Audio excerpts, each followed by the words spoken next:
Жанартаулардың қаншалықты қауіпті екендігін түсіндірудің де қажеті жоқ. Барлығың Помпей фильмін көрген шығарсыңдар. Бірақ шын мәнісінде олар тек бір Рим қаласын ғана емес, бұдан да әлде қайда көп қалалар жойды. Технология дамыған заманда өмір сүріп жатсақ та, адамзат жанартау атқылауына қарсы ештеңе істей алмайды. Біздің қолымыздан келетін тек болжам жасау мен қашып құтылу. Жанартаулардың көпшілігі әлде өзінің ояу екендігін білдіруде. Бұл X алаңы бүгінгі шығарылым әлемдегі ең қауіпті 4 жанартау жайлы.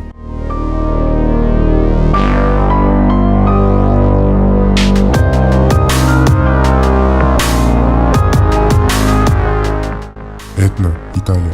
Бұл жанартау Еуропадағы ең биік әрі ең қауіпті болып саналады. Италия тарихында бұл жанартау бірнеше рет Сицилия тұрғындарына сес көрсеткені белгілі. Этна орташа есеппен әр 3 ай сайын бір рет лава шашып тұрады. 2008 жылдың соңына қарай атқылаған лава 1 жылға жуық уақытқа созылды. Жанартаудың шың басында үнемі ояу жататын 4 бірдей кратер орналасқан.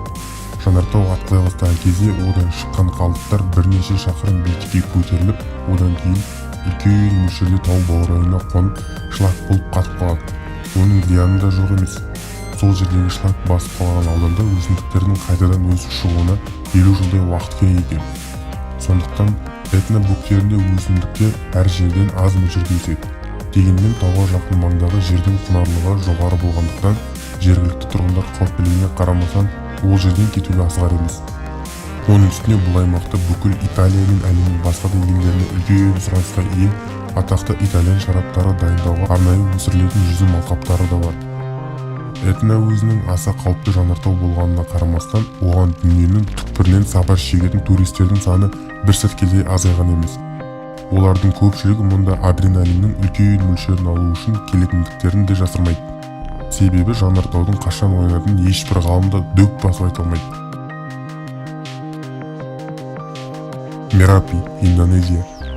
Бұл жанартау әлемде ең қауіпті табиғи объект болып саналады.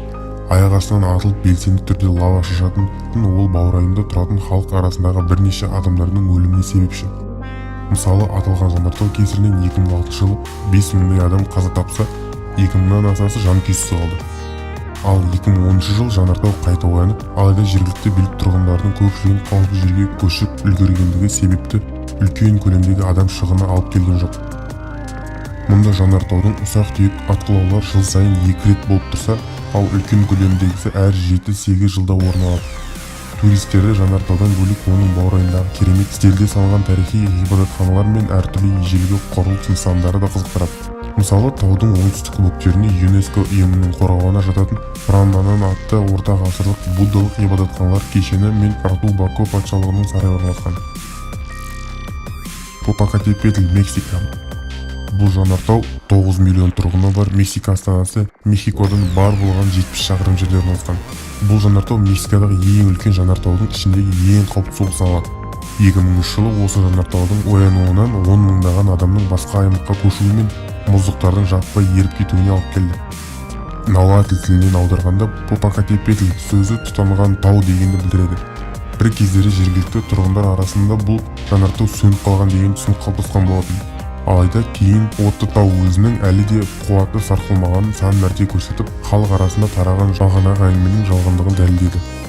Дегенмен оның баурайында шоғырланған халықтың жанартауға деген құрметі шексіз. Себебі онда топырақ құнарлығы аса жоғары саналғандықтан, ол жерде халық тұрмысында қолданылатын майыс өсімдіктерінің алқабы жайқалып тұрады. Бұл жанартауда туризмнен бөлек альпинизм де жақсы дамыған. Сьерра Негра, Галапагос аралдары. Бұл белсенді жанартау теңіз деңгейімен 1000 метр биіктікте орналасқан. Ал оның кратері 11 шақырымды құрап, өлшемі жағынан әлемдегі екінші аталады. Соңғы рет ең үлкен жарылыс 2005 жылы орын алды.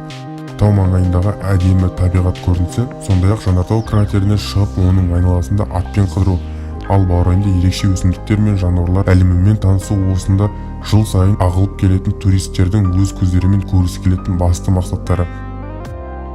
Бүгінгі осы достар, арнамызға жазылыңыздар, лайк басыңыздар, достарыңызға таратыңыздар, комментарий қалдырыңыздар. Сіздердің әрбір лайктарыңыз бізге келесі шығарылымда соған таландырады. Бүгінгі осы достар, келесі шығарылымда кездескенше.